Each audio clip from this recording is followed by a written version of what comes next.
Hujan, karya autor Neneng Susanti. Episode ke-33. Selamat mendengarkan. Hujan yang sedang membaringkan dirinya di tengah kasur langsung menoleh saat air membuka pintu. Tubuh tinggi itu berjalan semakin mendekat. "Rapat orang ganteng lagi?" tanya Hujan saat suaminya duduk di tepi ranjang, meletakkan ponsel juga kunci mobil. "Iya dong," jawab si bayi buaya cengeng. "Mama sama adek kemana? Kok nggak ada?" tanya Hujan yang merasa rumah begitu sepi tanpa mertua dan adik iparnya itu. "Lagi belanja, kan menantunya datang," goda air yang ikut berbaring bersama sang istri. "Nanti nginep di rumah bunda boleh?" pinta Hujan pelan. "Lu kuliah pagi ya?" Air balik bertanya. Esok keduanya akan kembali pada aktivitas dan rutinitas masing-masing menjadi seorang mahasiswa setelah pengajuan cuti mereka berakhir. "Ya udah, abis antar lu ke kampus gue pulang ya," kata Air. "Lu masuk siang?" "Iya, tapi gue mau ke bengkel dulu." Hujan hanya mengangguk paham. Kemudian bangun dari tidurnya saat tangan suaminya sudah berkeliaran tak jelas di tubuhnya yang masih terbalut dress dan kardigan sebagai luaran. "Lu mau kemana?" "Keluar lagi males rampung," ejek Hujan sambil sedikit berlari ke arah pintu. Air tersenyum kecil. Tingkah sang istri yang selalu menantangnya membuat ia selalu ingin terus menggoda di setiap kesempatan saat sedang berdua.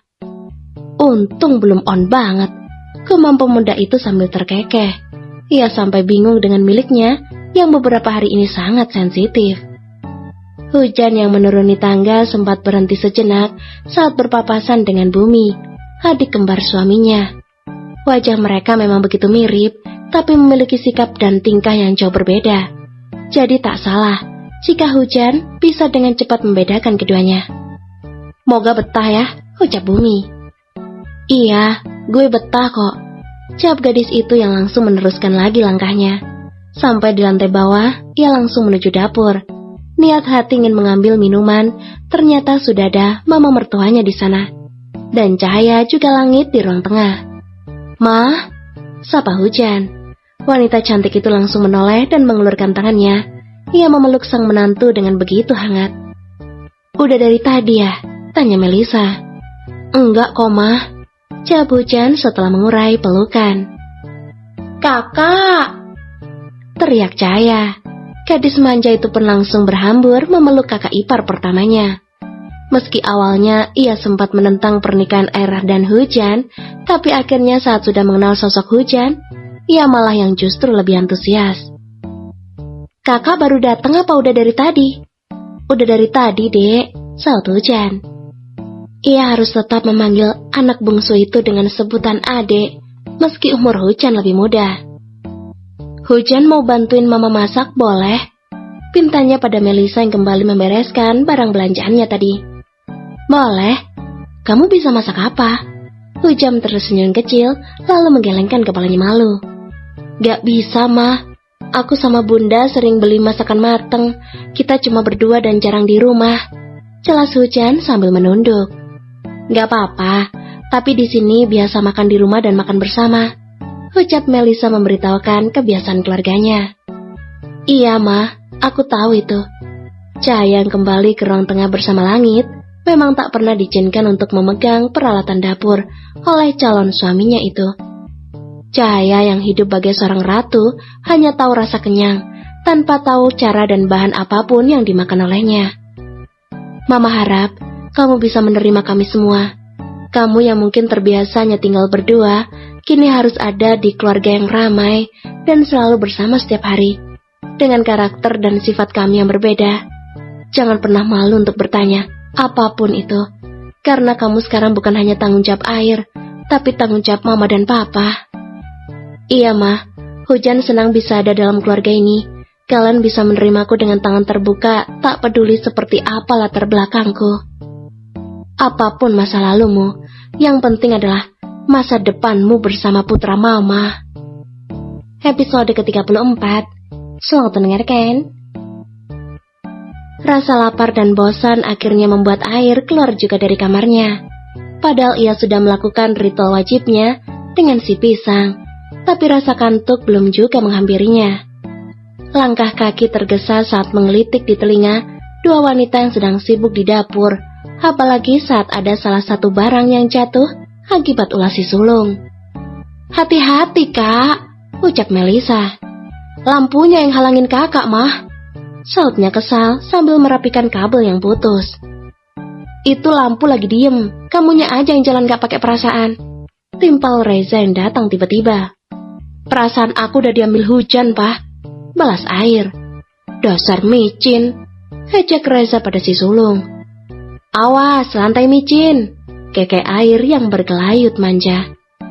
"Itu mah yang di jari, Kak," ucap Reza memperlihatkan benda yang melingkar di jari manisnya. "Itu bukannya..." "Stop!"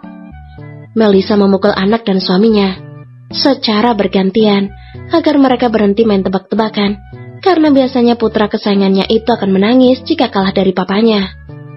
"Bunda, kenapa disuruh udahan sih?" protes Langit yang memang selalu menjadi tim hip-hip hore. "Sakit kepala dengarnya," saut Melisa yang kembali melanjutkan meracik bumbu. Sudah ada beberapa makanan yang tersaji di atas meja makan. Lauk goreng dan kerupuk tak pernah absen di keluarga mereka. "Lu yang goreng?" tanya Air pada istrinya. "Enggak, gue cuma liatin," jawab gadis itu. "Jangan lama-lama liatinnya, ntar dia jatuh cinta sama lu loh," keke Air sambil mencium pipi Hujan. Ia kembali pada kegemarannya yang pantang baginya. Kini melihat sang istri diam. "Ah!" pekik Air saat kakinya diinjak oleh Hujan, karena rasa malu ketika ia diperlakukan seperti itu di depan papa mertuanya.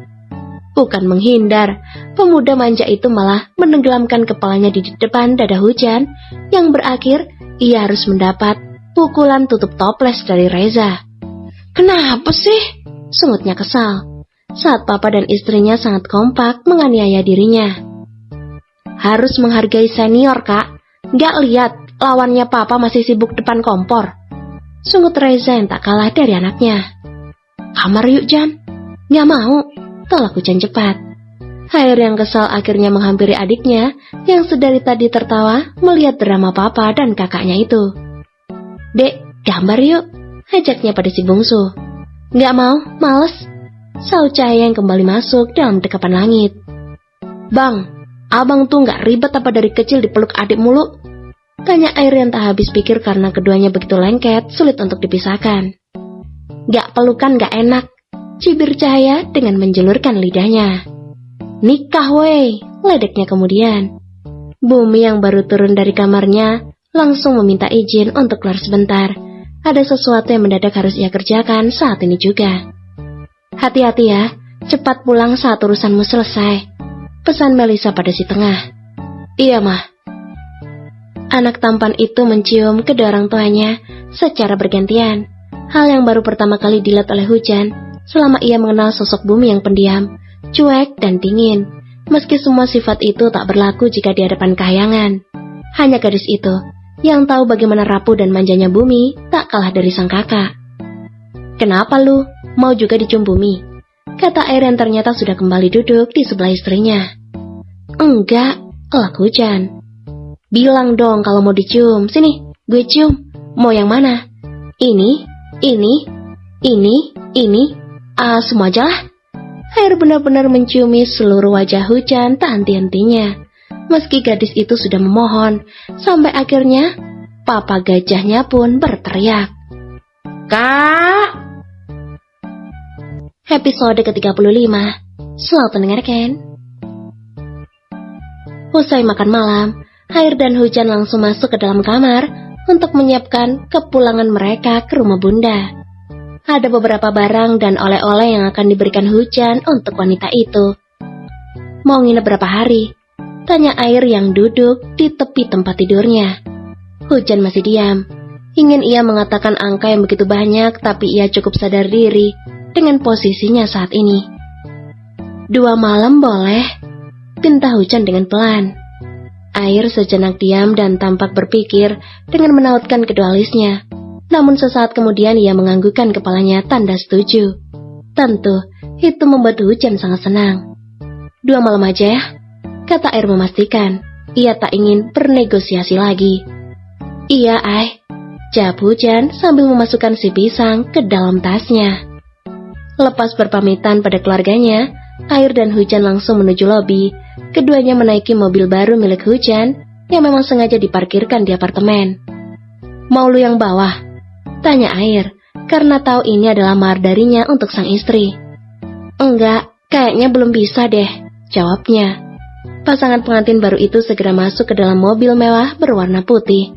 Air mulai menyalakan mesinnya, kemudian menjalankannya dengan sangat mudah, karena sudah sangat terbiasa. Nanti belajar ya, biar biasa.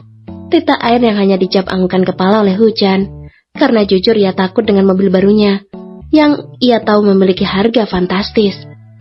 Tak butuh waktu lama, keduanya sudah sampai di rumah Bunda, dan Air langsung memarkirkan mobilnya di sebelah mobil milik Bunda, karena mobil lama Hujan sudah dijual 2 hari lalu, tepatnya setelah sehari pernikahannya. Bunda yang tahu dengan kedatangan mereka pun langsung menyambut depan pintu. Hujan yang turun lebih dulu langsung berhambur memeluk wanita yang sudah membesarkannya itu. Sedang Air menyusul di belakangnya sambil membawa beberapa barang. Bun, sapa Air pada wanita berkacamata itu. Dalam hatinya yang masih memiliki dendam pada Ana. Iya Air, bagaimana kabarmu? Baik, tanya Bunda. Baik Bun, Bunda sendiri gimana? Air balik bertanya sekedar basa-basi. Seperti yang kamu lihat. Bunda yang tahu mereka akan menginap menyuruh keduanya untuk langsung beristirahat, apalagi saat tahu Hujan ada kelas pagi. Kita ke kamar dulu ya Bun, nanti Hujan ke kamar Bunda, pamit gadis itu. Keduanya masuk ke dalam kamar Hujan yang selama 10 tahun ini ia huni sendiri. Kamar berukuran kecil yang jika dibandingkan ini hanya seluas kamar mandi suaminya di apartemen. Tahu deh, lu bakal bisa tidur apa enggak di sini, ucap Hujan. Emang kenapa? Tanya Air bingung. Ini enggak sebagus kamar lu, kasurnya juga biasa, dan yang pasti enggak ada AC. Jawab Hujan apa adanya.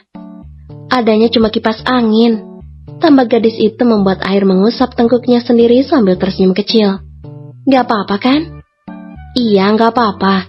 Asal ada lu sama pisang, gue pasti merem kok, jawab Air. Hujan pun tertawa, kemudian mengeluarkan si bantal kuning itu dari dalam tas, lalu diserahkan kepada suaminya. Nih, main dulu sama pisang, gue mau ngobrol bentar sama Bunda. Kekeh Hujan yang langsung pergi. Air hanya bisa merenggut kesal karena ditinggalkan. Ia yang bingung harus apa akhirnya memilih naik ke atas tempat tidur. Dan benar saja, jika kasurnya jauh berbeda dengan kasur di kamarnya. Besok ganti gumam Air. Ia terus memandangi setiap sudut kamar sang istri, sambil berpikir apa saja yang harus ia lakukan, agar kamar ini jauh membuat ia nyaman, jika menginap lagi. Mengingat ia sudah berjanji akan menuruti keinginan Hujan, jika gadisnya itu ingin pulang. Dengan hanya sekali ketik, ia sudah berhasil membeli semua barang yang akan siap diantar besok pagi. Namun, lagi-lagi ide jalannya muncul. Tanpa sadar, apa yang Air lakukan malam ini ternyata tak pernah dilakukan oleh papanya selama kedua orang tuanya itu menikah. Tentu, ia sangat berbangga diri kali ini. Dengan cepat, ia mengirim pesan pada gajah seniornya. Pah, kakak nginep di rumah mertua dong.